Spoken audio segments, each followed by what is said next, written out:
गुरु प्यारी साध संगत जी, नमस्कार जी। आप सब कैसे हो? आशा करती हूँ बाबा जी के श्री चरणों में अरदास करती हूँ कि मालिक की कृपा से आप सब बहुत खुश होंगे, मौज बहार में होंगे और अवश्य ही भजन सिमरन में होंगे। साध संगत जी, मैं हाजिर हूँ आज आप सभी से एक बहुत ही खूबसूरत साखी साझा करने के लिए। एक शिक्षा पर साखी।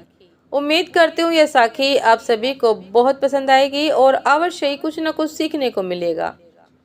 तो चलिए साध संगत जी, समय न गवाते हुए शुरू करते हैं। साध संगत जी, एक निर्धन विद्वान व्यक्ति चलते चलते पड़ोसी राज्य में पहुंचा।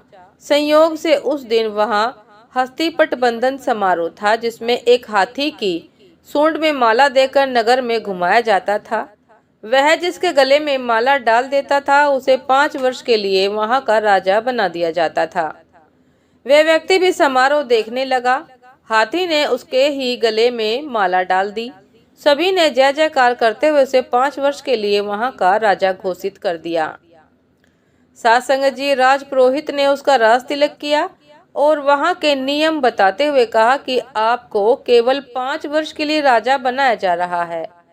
5 वर्ष पूर्ण होते ही आपको मगरमच्छों व घड़ियालों से युक्त नदी में छोड़ दिया जाएगा। यदि आप में ताकत होगी तो आप उनका मुकाबला करके नदी के पार वाले गांव में पहुंच सकते हो। आपको वापस इस नगर में आने नहीं दिया जाएगा।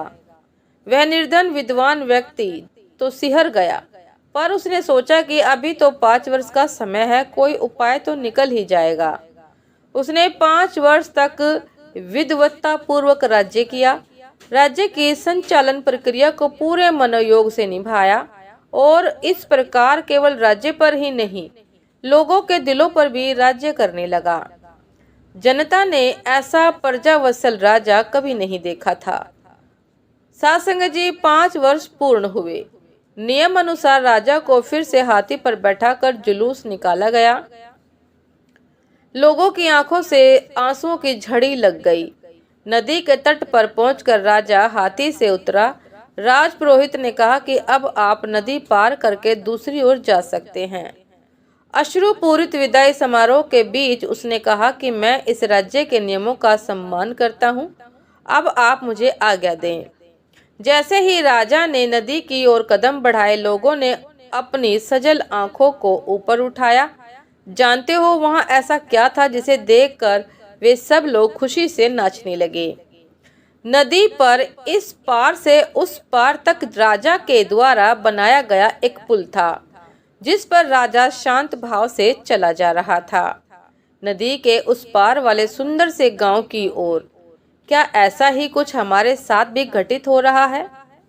हम भी तो एक निश्चित समय के लिए श्वासों की अनमोल पूंजी लेकर इस अमूल्य जीवन की बागडोर को लेकर इस संसार में आए हैं।